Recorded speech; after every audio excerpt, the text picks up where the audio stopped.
ഈശോയുടെ സമാധാനം നമ്മളുടെ ഹൃദയങ്ങളെ ഭരിക്കട്ടെ. ഈ വിശുദ്ധ വാരത്തിലൂടെ കടന്നു പോകുന്ന ഈ നിമിഷം നമുക്ക് ഈശോയുടെ കുരിശിനെക്കുറിച്ചും ഈ വിശുദ്ധ വാരത്തെക്കുറിച്ചും ചിന്തിക്കുന്നത് വഴി ദൈവീക ശക്തി, ആത്മീയ ശക്തി നമുക്ക് ലഭിക്കുകയാണ് ചെയ്യുന്നത്. അതുകൊണ്ട് തന്നെയാണ് വിശുദ്ധ പൗലോസ്ലീഹ 1 കൊരിന്തോസ് 2-ാം അധ്യായം 2-ാം തിരുവചനം ഒരു തീരുമാനം എടുക്കുന്നത്.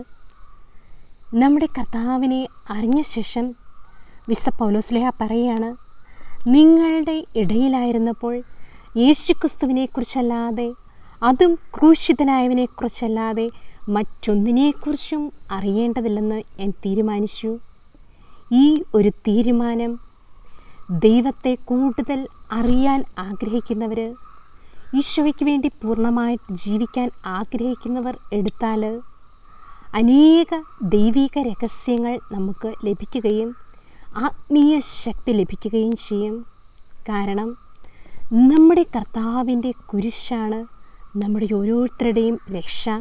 ഏദനിൽ വെച്ച് നമുക്ക് നഷ്ടപ്പെട്ട ദൈവിക ജീവൻ ലഭിക്കുന്ന ഔഷധമാണ് ജീവൻ്റെ വൃക്ഷമാകുന്ന ഈ കുരിശിലാണ് ആ ജീവൻ്റെ ഫലമായ ദൈവം ഏദനിലെ വൃക്ഷത്തിൻ്റെ കനിയായി മാറിയത്. അങ്ങനെ നമുക്ക് ഓരോരുത്തർക്കും ദൈവിക ജീവൻ ലഭിക്കുകയാണ്. അതാണ് യോഹന്നാൻ്റെ സുവിശേഷം 6-ാം അധ്യായം 48-ാം തിരുവചനത്തിൽ പറയുന്നത്, ഞാൻ സ്വർഗ്ഗത്തിൽ നിന്നിറങ്ങിയ ജീവനുള്ള അപ്പമാകുന്നു. ഈ ജീവനുള്ള അപ്പം സ്വീകരിച്ചുകൊണ്ട് നമുക്ക് ലഭിച്ച ആ മരണത്തിൽ നിന്ന് നമുക്ക് ഓരോരുത്തർക്കും വീണ്ടെടുപ്പിലൂടെ, ആ കുരിശിലൂടെ നമുക്ക് രക്ഷയിലേക്ക് ആനയിക്കുക എന്നതാണ് ഈ ഒരു വിശുദ്ധ വാരത്തിൻ്റെ പ്രത്യേകത. നമുക്ക് ഓരോരുത്തർക്കും ഈശോയുടെ കുരിശിനെക്കുറിച്ച് ധ്യാനിക്കുന്നത് വഴി പുതിയ ജന്മം, നമ്മുടെ കുരിശുകൾ മഹത്വത്തിൻ്റെ ചിഹ്നമായിട്ടും മാറ്റുവാൻ നമുക്ക് ഓരോരുത്തർക്കും കഴിയും. അതാണ് 1 കൊരിന്തോസ് 1-ാം അധ്യായം 18-ാം തിരുവചനത്തിൽ വിശുദ്ധ പൗലോസ്ലീഹ പറയുന്നത്, നാശത്തിലൂടെ ചരിക്കുന്നവർക്ക് കുരിശിൻ്റെ വചനം ഭോഷത്വമാണ്, രക്ഷയിലൂടെ ചരിക്കുന്ന നമുക്കോ അത് ദൈവത്തിൻ്റെ ശക്തിയാണ്. കുരിശിൻ്റെ വചനം നമുക്ക് ലഭിക്കുന്ന സഹനങ്ങൾ നമ്മളത് സന്തോഷത്തോടെ എടുത്തില്ലെങ്കിൽ, ദൈവത്തോടൊപ്പം എടുത്തില്ലെങ്കിൽ അത് നമുക്ക് ഒരു ഭോഷത്വമായി മാറുകയാണ്. അതേസമയം നമുക്ക് ലഭിക്കുന്ന സഹനങ്ങൾ, കുരിശുകൾ നമ്മൾ സന്തോഷത്തോടെ എടുത്താൽ അത് രക്ഷയിലൂടെ ചരിക്കുന്നവർക്ക് ദൈവത്തിൻ്റെ ജ്ഞാനവും ദൈവത്തിൻ്റെ ശക്തിയുമാണ്. നമുക്കതുവഴി ദൈവത്തിൻ്റെ ശക്തി ലഭിക്കുന്നു, ദൈവത്തിൻ്റെ ജ്ഞാനം ലഭിക്കുന്നു. നമുക്കും ഈ കുരിശിനെ, നമ്മുടെ കർത്താവ് ആശ്ലേഷിച്ച കുരിശിനെ നമുക്കും സന്തോഷത്തോടെ സ്വീകരിക്കാം. ഗലാത്യർക്ക് ലേഖനം 3-ാം അധ്യായം 13-ാം തിരുവചനത്തിൽ വിശുദ്ധ പൗലോസ്ലീഹ പറയുകയാണ്, ക്രിസ്തു നമ്മെ പ്രതി ശപിക്കപ്പെട്ടവനായി തീർന്നതുകൊണ്ട് നിയമത്തിൻ്റെ ശാപത്തിൽ നിന്ന് നമ്മെ രക്ഷിച്ചു. എന്തെന്നാൽ മരത്തിൽ തൂക്കപ്പെടുന്നവൻ ശപിക്കപ്പെട്ടവനാണ് എന്ന് എഴുതപ്പെട്ടിരിക്കുന്നു. ക്രിസ്തു നമ്മെ പ്രതി ശപിക്കപ്പെട്ടവനായി തീർന്നുകൊണ്ട്, ദൈവം നമുക്ക് വേണ്ടി ശപിക്കപ്പെട്ടവനായി തീർന്നുകൊണ്ട് ഈ നാശത്തിൻ്റെ അടയാളമായ കുരിശിനെ നമ്മുടെ കർത്താവ് മഹത്വത്തിൻ്റെ ചിഹ്നമായിട്ട് ഉയർത്തിയെങ്കിൽ ഇന്ന് ഈ കുരിശ് കാണുമ്പോഴേ സാത്താൻ പരാജയപ്പെടുകയാണ്, കുരിശിൻ്റെ മുന്നിൽ ബഹുമാന്യതനാകുകയാണ്. നമ്മുടെ എല്ലാം ജീവിതത്തിൽ നമുക്ക് ലഭിക്കുന്ന സഹനങ്ങൾ, നമുക്ക് ലഭിക്കുന്ന കുരിശുകൾ സന്തോഷത്തോടെ നമ്മൾ എടുക്കുമ്പോൾ കർത്താവ് അവിടെ മഹത്വീകരിക്കപ്പെടുകയാണ് ചെയ്യുന്നത്. സ്വർഗം മഹത്വപ്പെടുകയും സാത്താൻ്റെ തല തകരുകയുമാണ് ചെയ്യുന്നത്.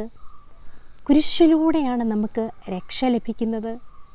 അതാണ് വിശുദ്ധ പൗലോസ്ലീഹ റോമാക്കാർക്ക് ലേഖനത്തിൽ 5-ാം അധ്യായം 1 മുതൽ 5 വരെയുള്ള തിരുവചനത്തിൽ, നമ്മുടെ കഷ്ടതകളിലും നാം അഭിമാനിക്കുന്നു.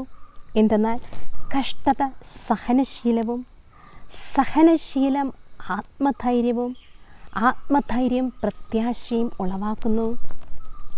നമ്മൾ ഈ ഭൂമിയിലേക്ക് വന്ന നിമിഷം മുതൽ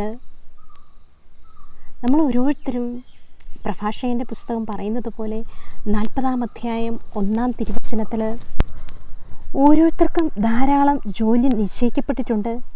മാതാവിൻ്റെ ഉദരത്തിൽ നിന്ന് പുറത്തു വരുന്ന നിമിഷം മുതൽ സർവരുടെയും മാതാവിൻ്റെ അടുക്കിലേക്ക് മടങ്ങുന്നത് വരെ ആദത്തിൻ്റെ സന്തതികളുടെ മേൽ ഭാരമുള്ള നുകം വച്ചിരിക്കുന്നു. പറയാണ്, ആദത്തിൻ്റെ സന്തതികളുടെ മേലെല്ലാം ഭാരമുള്ള നുകം ഭൂമിയിലേക്ക് വന്ന നിമിഷം മുതൽ ഭൂമിയിൽ നിന്ന് തിരിച്ചു പോകുന്ന നിമിഷം വരെ ഒരു ഭാരമുള്ള നുകം വച്ചിരിക്കുന്നത് ആരുടെ മേലാണ്? ആദത്തിൻ്റെ സന്തതിയുടെ മേലാണ്. അതായത് നമ്മുടെ ആദ്യ മാതാപിതാക്കന്മാരിലൂടെ നമുക്ക് ലഭിച്ചിരിക്കുന്ന ഈ പൈതൃക അവകാശമായ പാപം, അത് പെരുകുകയാണ്. ഈ പാപം മാത്രം, മറ്റൊന്നും പെരുകയില്ല, പക്ഷേ പാപം മാത്രം പെരുകി പെരുകി പെരുകി വർദ്ധിക്കുകയാണ്. അത് സകലർക്കും നൽകപ്പെടുകയാണ് ചെയ്യുന്നത്. നമ്മുടെ എല്ലാവരുടെ മേൽ ഈ നുകം വെച്ചിട്ടുണ്ട്. അതാണ് നമ്മൾ പരിശുദ്ധ കന്യാമറിയത്തിൻ്റെ ഒരു പ്രാർത്ഥനയിൽ, പരിശുദ്ധ രാജ്ഞി എന്നുള്ള പ്രാർത്ഥനയിൽ പ്രാർത്ഥിക്കുന്നത്. ഹവ്വായുടെ പുറന്തള്ളപ്പെട്ട മക്കളായ ഞങ്ങൾ അങ്ങേപ്പക്കൽ നിലവിളിക്കുന്നു.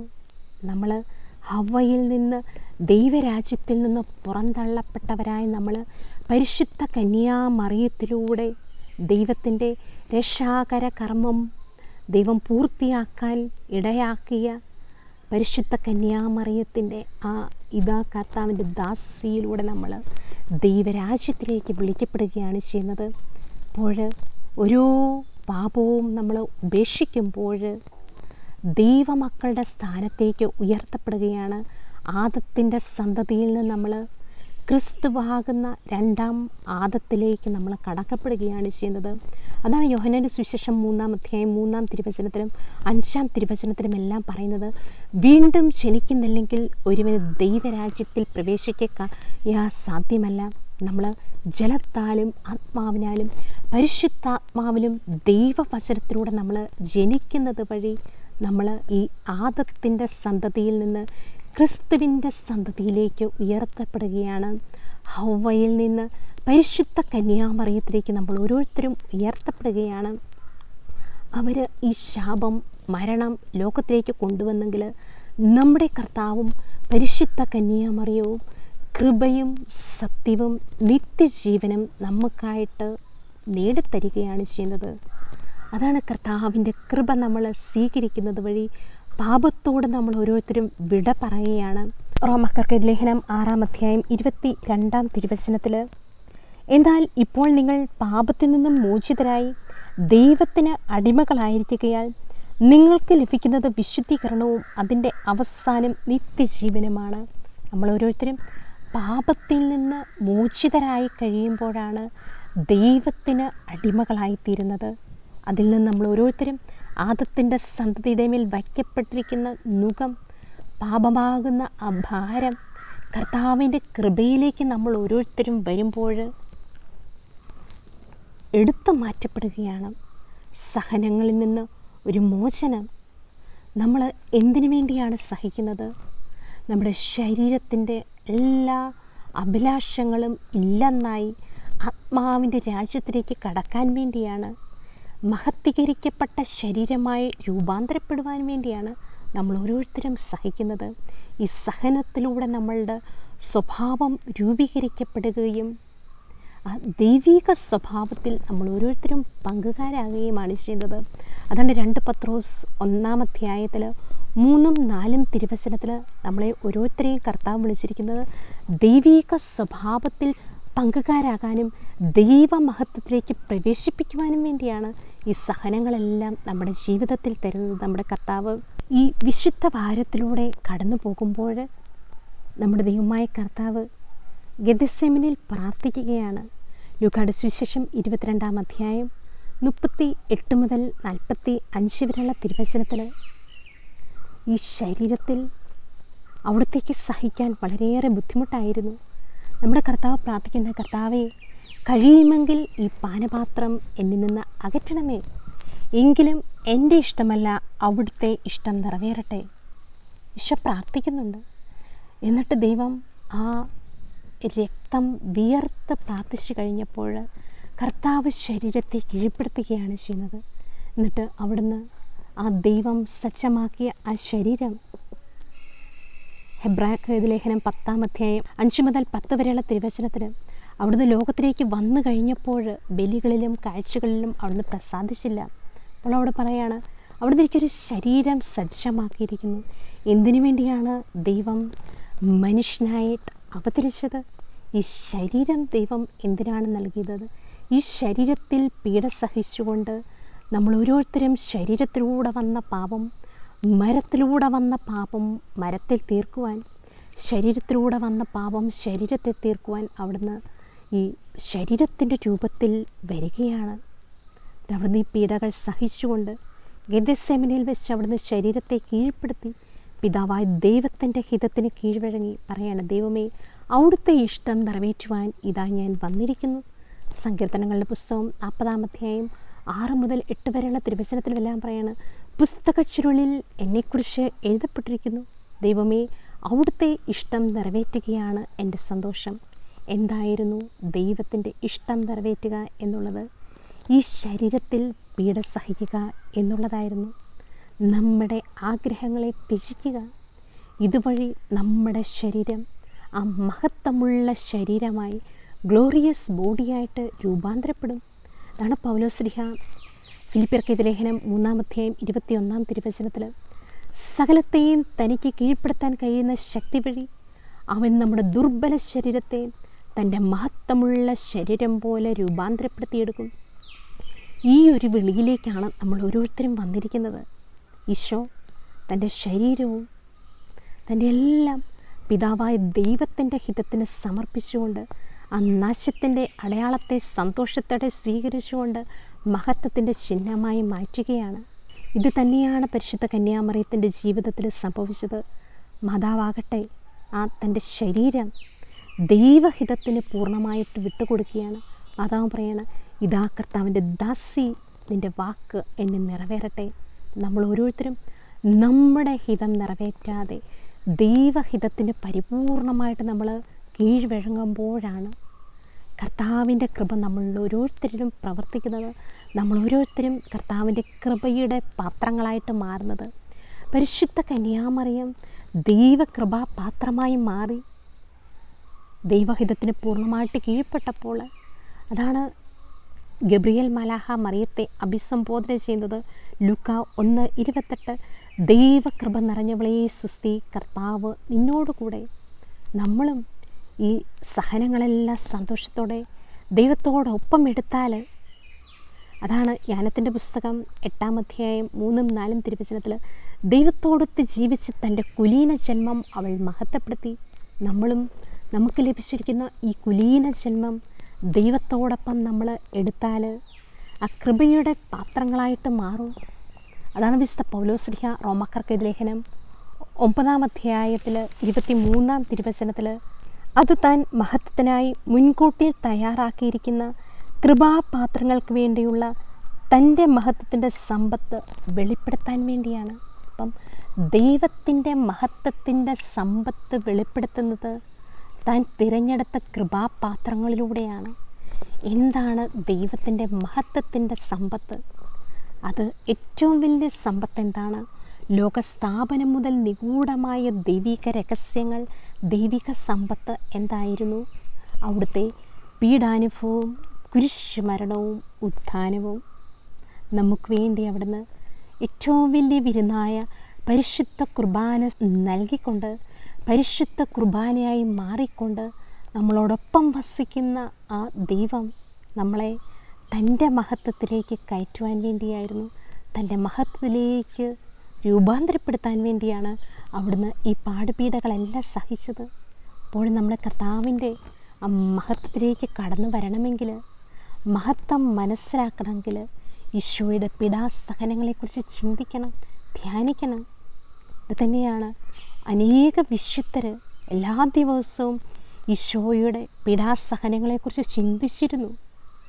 അതാണ് സങ്കീർത്തനങ്ങളുടെ പുസ്തകത്തിൽ 119-ാം അധ്യായത്തിൽ 162-ാം തിരുവചനത്തിൽ ഇപ്രകാരം പറയുന്നുണ്ട്, വലിയ കൊള്ള മുതൽ ലഭിച്ചവനെ പോലെ ഞാൻ അങ്ങയുടെ വചനത്തിൽ ആനന്ദിക്കുന്നു. എന്താണ് വലിയ കൊള്ള മുതൽ, വലിയ യുദ്ധമെല്ലാം കഴിഞ്ഞ് ആ രാജ്യത്തിലെ സമ്പത്തും നിധികളും കൊള്ള മുതലും എല്ലാം ലഭിച്ചു വരുമ്പോൾ ഭയങ്കര സന്തോഷമാണ്. കാരണം ഇല്ലാത്ത വസ്തു കിട്ടിക്കഴിയുമ്പോൾ എന്തുകൊണ്ടാണ് സങ്കീർത്തകൻ ഇങ്ങനെ പ്രാർത്ഥിക്കുന്നത്? വലിയ കൊള്ള മുതൽ ലഭിച്ചവനെ പോലെ ഞാൻ അങ്ങയുടെ വചനത്തിൽ ആനന്ദിക്കുന്നു. വചനത്തിന് അത്രമാത്രം ആഴമുണ്ട്. കൊള്ള മുതൽ എപ്പോഴാണ് നമുക്ക് ലഭിക്കുന്നത്? യഥാർത്ഥത്തിൽ ഈശോയുടെ കുരിശിൻ്റെ രഹസ്യം നമ്മൾ ഗ്രഹിക്കുമ്പോൾ, ദൈവരാജ്യത്തിലെ രഹസ്യങ്ങൾ ഗ്രഹിക്കുമ്പോൾ. അതാണ് യെശയ്യാ പ്രവാചകൻ്റെ പുസ്തകം 53-ാം അധ്യായം 12-13 തിരുവചനത്തിൽ, മഹാന്മാരോടൊപ്പം ഞാൻ അവന് അവകാശം കൊടുക്കും, ശക്തന്മാരോടുകൂടി അവൻ കൊള്ള മുതൽ പങ്കിടും. എന്തെന്നാൽ അവൻ തൻ്റെ ജീവനെ മരണത്തിന് ഏൽപ്പിച്ചു കൊടുക്കുകയും പാപികളോടുകൂടി എണ്ണപ്പെടുകയും ചെയ്തു. എപ്പോഴാണ് ശക്തന്മാരോടുകൂടി കൊള്ള മുതൽ പങ്കിടുന്നത്? ജീവനെ മരണത്തിന് ഏൽപ്പിച്ചു കൊടുക്കുകയും പാപികളോടുകൂടി എണ്ണപ്പെടുകയും ചെയ്തു. ദൈവമായിരിക്കെ ഒരിക്കലും മരണത്തിന് കീഴ്പ്പെടാത്ത ദൈവം നമുക്ക് വേണ്ടി മരിച്ച് പാപികളോടുകൂടി എണ്ണപ്പെട്ട് കഴിഞ്ഞപ്പോൾ ആ വലിയ രഹസ്യമായ ആ ഏറ്റവും വലിയ രഹസ്യം വെളിപ്പെടുകയാണ്. മത്തായിയുടെ സുവിശേഷം 13-ാം അധ്യായം 35-ാം തിരുവചനത്തിൽ, ലോകസ്ഥാപനം മുതൽ നിഗൂഢമായവ ഞാൻ പ്രഖ്യാപിക്കും എന്ന പ്രവാചക ഗ്രന്ഥത്തിൽ എഴുതപ്പെട്ടിരിക്കുന്നത് പൂർത്തിയാകാൻ വേണ്ടിയായിരുന്നു ഇത്. എന്തായിരുന്നു ലോകസ്ഥാപനം മുതൽ നിഗൂഢമായിരിക്കുന്നത്? ഈശോയുടെ മനുഷ്യാവതാരം മുതൽ ഈശോയുടെ ഉത്ഥാനവും കർത്താവിൻ്റെ 2ാം വരവും വരെയാണ് ആ രഹസ്യങ്ങൾ അടങ്ങിയിരിക്കുന്നത്. ഈ രഹസ്യങ്ങളിലേക്ക് നമ്മൾ ഓരോരുത്തരും കടന്നു വരണം. അനേക വിശുദ്ധർ കർത്താവിനെ കണ്ടെത്തി കഴിഞ്ഞപ്പോൾ അവരതെല്ലാം ഉപേക്ഷിച്ച് ഈശോയുടെ തിരുമുറിവിനെക്കുറിച്ച് ധ്യാനിക്കുകയാണ്. ദൈവം അവർക്ക് കൊടുക്കുന്ന സമ്മാനങ്ങളാണ് ഈ തിരുമുറിവുകൾ. എന്താണ് തിരുമുറിവുകൾ? നമ്മൾ ആഗ്രഹിക്കാത്ത സഹനങ്ങൾ നമുക്ക് ദൈവം തരുമ്പോൾ, അതാണ് യഥാർത്ഥ തിരുമുറിവുകൾ. അത് സന്തോഷത്തോടെ നമ്മൾ എടുക്കുമ്പോൾ, ദുർഗന്ധമാകുന്ന അപമാനമാകുന്ന സഹനങ്ങളെ നമ്മൾ സന്തോഷത്തോടെ ദൈവത്തിൻ്റെ ഫ്രാഗ്രൻസാക്കി മാറ്റുമ്പോൾ ദൈവത്തിൻ്റെ തിരുമുറിവുകളായിട്ട് മാറും. അനേക വിശുദ്ധർ അനേക സഹനങ്ങൾ കടഞ്ഞ് ആ സഹനങ്ങളെല്ലാം കീഴ്പ്പെടുത്തി അത് അപമാനങ്ങളിലൂടെ കടന്നുപോയി, നിന്ദിക്കപ്പെട്ടു, പലരാലും വഞ്ചിക്കപ്പെട്ടു, ഉപേക്ഷിക്കപ്പെട്ടു. ഈ അവസ്ഥകളിലൂടെ എല്ലാം കടന്നുപോയി. അവരതിനെയെല്ലാം ഈശോയുടെ സ്നേഹത്തെ പ്രതി എടുത്ത് എല്ലാ അവസ്ഥകളെയും അവർ കീഴ്പ്പെടുത്തി വന്നു കഴിഞ്ഞപ്പോൾ ഏറ്റവും അവസാനം ദൈവം അവർക്ക് നൽകുന്ന ആ ദൈവം സ്നേഹിക്കുന്നതിൻ്റെ അടയാളമാണ് പഞ്ചക്ഷതങ്ങൾ. അനേക വിശുദ്ധർക്ക് ലഭിച്ചു. അതുകൊണ്ട് തന്നെയാണ് കുരിശിൻ്റെ വഴിയിൽ ഇപ്രകാരം പ്രാർത്ഥിക്കുന്നത്: പരിശുദ്ധ ദൈവമാതാവേ, ക്രൂശിതനായ കർത്താവിൻ്റെ തിരുമുറിവുകൾ എൻ്റെ ഹൃദയത്തിൽ പതിപ്പിക്കണമേ എന്ന്. അപ്പം കർത്താവിൻ്റെ ഓരോ മുറിവുകൾ നമ്മുടെ ഹൃദയത്തിൽ പതിഞ്ഞാലോ നമ്മൾ പാപത്തോട് വിടവാങ്ങും. വിശുദ്ധ പൗലോസ് പറയുന്നത് പോലെ, കൃപയിൽ വന്നാൽ നമുക്ക് പാപം ചെയ്യാൻ സാധിക്കുകയില്ല. പാപത്തിൽ തുടരുമോ? ഇല്ല. ഈശോയുടെ ഓരോ മുറിവുകൾ, ഈശോയുടെ ആ മുറിവിൻ്റെ ആ സുഗന്ധം നമ്മളിലും പതിച്ചാലോ നമ്മളും ആ ദൈവത്തിൻ്റെ പരിമളങ്ങളായിട്ട് മാറും. അതാണ് പ്രഭാഷകൻ്റെ പുസ്തകത്തിൽ 39-ാം അധ്യായം 12 മുതൽ 14 വരെയുള്ള വചനത്തിൽ പറയുന്നത്: വിശ്വസ്തന്മാരായ പുത്രന്മാരെ, എൻ്റെ വാക്ക് കേട്ട് അരുവിക്കരയിലെ പനിനീർച്ചെടി പോലെ മുട്ടിടുവിൻ. സുഗന്ധം പരത്തുകയും സ്തുതിഗീതങ്ങൾ ആലപിക്കുകയും ചെയ്യുവിൻ. കുന്തിരിക്കം പോലെ സൗരഭ്യം പരത്താൻ, ലില്ലി പോലെ പൂവണിയാൻ കർത്താവ് പറയുകയാണ്. മനുഷ്യമക്കളായ നമുക്ക് ഈ സഹനങ്ങൾ ദുഃഖത്തോടും പഴിയോടും കൂടി എടുത്ത് നമുക്ക് നിരാശയിലേക്കും ദുർഗന്ധത്തിലേക്കും പോകാം. ഇതുപോലെ തന്നെ ദൈവത്തോടൊപ്പം നമുക്ക് എടുക്കാം. അങ്ങനെ ആ ദൈവത്തിൻ്റെ പരിമളങ്ങളായിട്ട് നമുക്ക് മാറാം. അതാണ് വിശുദ്ധ പൗലോസ് 2 കൊരിന്തോസ് 2-ാം അധ്യായം 14-ാം തിരുവചനത്തിൽ പറയുന്നത്: ക്രിസ്തുവിൽ ഞങ്ങളെ എല്ലായ്പ്പോഴും വിജയത്തിലെത്തിക്കുകയും അവനെക്കുറിച്ചുള്ള ജ്ഞാനത്തിൻ്റെ സൗരഭ്യം ഞങ്ങൾ വഴി എല്ലായിടത്തും പരത്തുകയും ചെയ്യുന്ന ദൈവത്തിന് സ്തുതി. ദൈവത്തിൻ്റെ സൗരഭ്യങ്ങളായിട്ട്, പരിമളങ്ങളായിട്ട്, ഫ്രാഗ്രൻസുകളായിട്ട് മാറേണ്ടത് നമ്മൾ ഓരോരുത്തരുമാണ്. അത് വിശുദ്ധിയുടെ പൂർണ്ണതയിൽ നിന്നാണ് ദൈവത്തിൻ്റെ പരിമളങ്ങൾ നമ്മളിൽ നിന്ന് വരുന്നത്. എല്ലാ തരത്തിലും നമ്മൾ വിശുദ്ധി പാലിക്കുന്നത് വഴി, നാവിനെ നിയന്ത്രിക്കുന്നത് വഴി, കണ്ണിനെ നിയന്ത്രിക്കുന്നത് വഴി, ശരീരത്തെ മുഴുവൻ നമ്മൾ നിയന്ത്രിച്ച് നമ്മുടെ ചിന്തകളെ നിയന്ത്രിക്കുന്നത് വഴി, ദൈവവചനം നമ്മളിൽ ഓരോന്നും മാംസമാകുന്നത് വഴി നമ്മൾ ദൈവത്തിൻ്റെ മഹത്വങ്ങളായിട്ട് മാറുകയാണ്.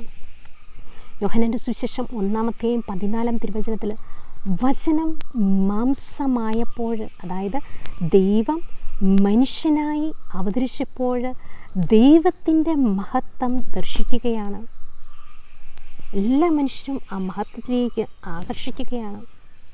അതാണ് യോഹന്നാൻ്റെ സുവിശേഷം 12:32 പറയുന്നത്, ഞാൻ ഈ ഭൂമിയിൽ നിന്ന് ഉയർത്തപ്പെടുമ്പോൾ എല്ലാ മനുഷ്യരും എന്നിലേക്ക് ആകർഷിക്കപ്പെടും.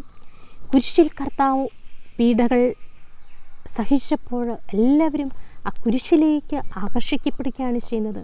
ഇതുപോലെ നമ്മൾ ഓരോരുത്തരും സന്തോഷത്തോടെ സഹനങ്ങൾ എടുക്കുന്നത് വഴി ദൈവമഹത്വത്തിൽ പങ്കുകാരാകുകയാണ് ചെയ്യുന്നത്. നമ്മൾ ഈ ദുഃഖശനി ഉയർപ്പ് ഞായറുകളിലൂടെ എല്ലാം കടന്നു പോകുമ്പോൾ സങ്കീർത്തൻ്റെ വാക്കുകൾ നമുക്ക് ഓർക്കാം. 16-ാം അധ്യായത്തിൽ 10-ാം തിരുവചനത്തിൽ, അവിടുന്ന് എന്നെ പാതാളത്തിൽ തള്ളുകയില്ല, അങ്ങയുടെ പരിശുദ്ധൻ ജീർണിക്കാൻ അനുവദിക്കുകയുമില്ല. നമ്മുടെ കർത്താവ് പാതാളത്തിലേക്ക് പോയി കല്ലറയിൽ സംസ്കരിക്കപ്പെട്ടു. എങ്കിലും കല്ലറയ്ക്ക് അവിടുത്തെ ഉൾക്കൊള്ളാൻ കഴിഞ്ഞില്ല. കാരണം അവിടുന്ന് സ്നേഹത്താൽ നിറഞ്ഞവനായിരുന്നു. സ്നേഹം അവിടുന്ന് നിന്ന് നിർഗളിക്കുകയായിരുന്നു. മഹത്വീകരിക്കപ്പെട്ട ശരീരമായതുകൊണ്ട് കല്ലറയ്ക്ക് അവിടുത്തെ ഉൾക്കൊള്ളാൻ കഴിഞ്ഞില്ല. അതുകൊണ്ട് അവിടുന്ന് സകല മഹത്വത്തോടും കൂടി പ്രത്യക്ഷനാകുകയാണ് ചെയ്തത്. ഈശോയുടെ രൂപാന്തരീകരണത്തിൻ്റെ സമയത്തും ഭൂമിയിലെ ഒരു അലക്കുകാരനും വെളുപ്പിക്കാൻ കഴിയാത്ത വിധം അത്രമാത്രം വെട്ടിത്തിളങ്ങുന്ന ശോഭയോടെ അവിടുന്ന് ഒരിക്കൽ രൂപാന്തരപ്പെട്ടു. എന്നിട്ടെല്ലാം പറയാണ്, അവിടുത്തെ കടന്നു പോകലായിരുന്നു. ശരീരം സ്വീകരിച്ചുകൊണ്ട് ഉദ്ധിതനയിലേക്ക് അവിടുന്ന് ഒരു കടന്നു പോകലായിരുന്നു അവിടുത്തെ പെസഹ എന്ന വാക്കിൻ്റെ അർത്ഥം കടന്നു പോകലാണ്. നമ്മുടെ ഓരോരുത്തരുടെയും ജീവിതത്തിൽ നമ്മൾ ഈ ലോകത്തിൽ എല്ലാത്തിൽ നിന്നും ഒരു കടന്നു പോകൽ ആവശ്യമാണ്. ശരീരത്തിൽ നിന്നൊരു കടന്നു പോകൽ, പലരും നമ്മളെ ഉപേക്ഷിച്ച് പോകുമ്പോൾ നമുക്കുണ്ടാകുന്ന ഒരു കടന്നു പോകൽ, ഇതെല്ലാം നമ്മൾ കർത്താവിൻ്റെ പെസഹായോട് ചേർത്ത് കാഴ്ചവെച്ചാൽ പലപ്പോഴും നമ്മൾ വീഴുമ്പോഴും നമ്മുടെ കർത്താവ് ആ കുരിശുമായി 3 തവണ വീണു. അവിടുന്ന് എണീറ്റ് യാത്ര ആരംഭിക്കുകയാണ്. ഇതുപോലെ നമ്മുടെ ജീവിതത്തിലും നാം ആത്മീയ ജീവിതം നയിക്കുമ്പോൾ പലപ്പോഴും നാം വീണു പോകും. ഈ വീണു പോകുമ്പോഴെല്ലാം മിക്കാ പ്രവാചകൻ്റെ പുസ്തകം 6-ാം അധ്യായം 8-ാം തിരുവചനം പറയുന്നത് പോലെ, എൻ്റെ ശത്രുക്കളെ, നിങ്ങൾ എന്നെക്കുറിച്ച് ആഹ്ലാദിക്കേണ്ട. വീണാലും ഞാൻ എണീക്കും, ഞാൻ ഇരുട്ടത്തായാലും കർത്താവായിരിക്കും എൻ്റെ വെളിച്ചം എന്ന ആ വിശ്വാസത്തോടെ നമ്മൾ വീണുമ്പോഴും നമ്മൾ എണീറ്റ് ആ സ്വർഗമാകുന്ന ആ ലക്ഷ്യം വെച്ചുകൊണ്ട്, കാരണം നമ്മുടെ ഓരോരുത്തരുടെയും പൗരത്വം സ്വർഗത്തിലാണ്. ഫിലിപ്പിയ 3-ാം അധ്യായം 20-ാം തിരുവചനത്തിൽ, ഈ ഭൂമിയിൽ നമ്മൾ ഓരോരുത്തരും കുടികിടപ്പുകാരാണ്. ഒന്നും നമ്മൾ സ്വന്തമായി കൊണ്ടുപോവുകയില്ല. നമുക്കൊന്നും ഇവിടെ നിന്ന് എടുത്തുകൊണ്ട് പോകുവാനും സാധിക്കത്തില്ല. നമ്മൾ ചെയ്ത നന്മ പ്രവർത്തികൾ, നമുക്ക് ദൈവം തന്ന ആ കൃപ നമ്മൾ വഹിക്കുന്നത് വഴി ഈ കൃപ നമ്മളെ സ്വർഗത്തിലേക്ക് ആനയിക്കും.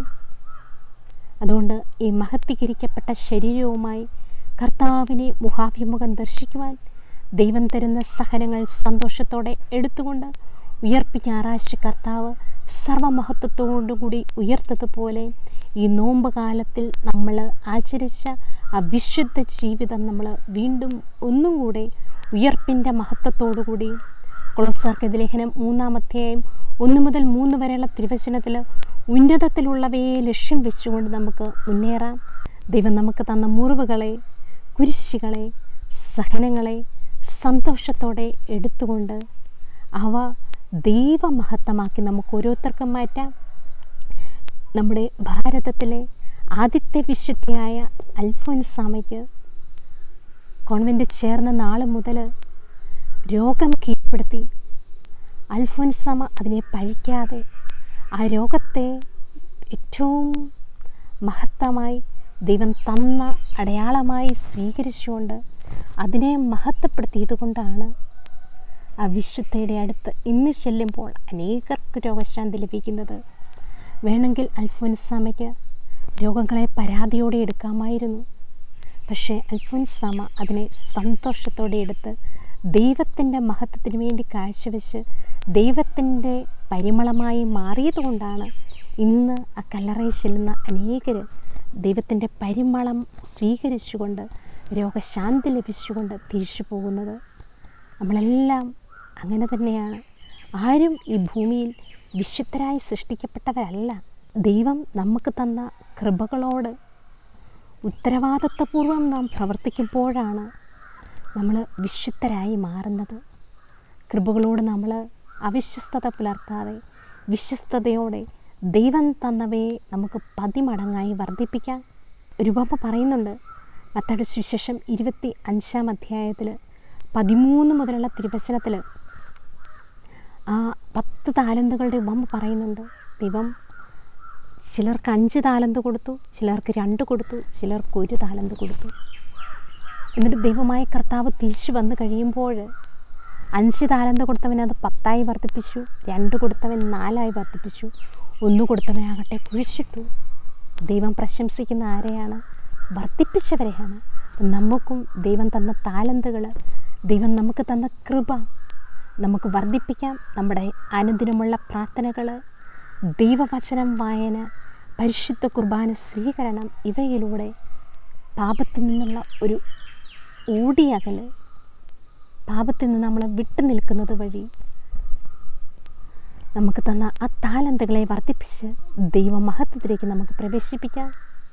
ഉയർപ്പിൻ്റെ മഹത്വത്തിലേക്ക് പ്രവേശിക്കുന്ന നമുക്ക് ആ മഹത്വത്തോടെ പാപത്തെ ഉന്മൂലനം ചെയ്തുകൊണ്ട് മഹത്വത്തിൻ്റെ കർത്താവിനെ വരവേൽപ്പിച്ചുകൊണ്ട് ദൈവമഹത്വത്തിൽ പങ്കുചേരുവാൻ ദൈവം നമ്മളെ ഓരോരുത്തരെയും ഇടയാക്കട്ടെ എന്ന് പ്രാർത്ഥിച്ചുകൊണ്ട് ഈ ശംശിഹായുടെ വാഗ്ദാനങ്ങൾക്ക് ഞങ്ങൾ യോഗ്യരാകുവാൻ സർവേശ്വരൻ്റെ പരിശുദ്ധതയും മാതാവേ ഞങ്ങൾക്ക് വേണ്ടി പ്രാർത്ഥിക്കണമേ. ആമേൻ.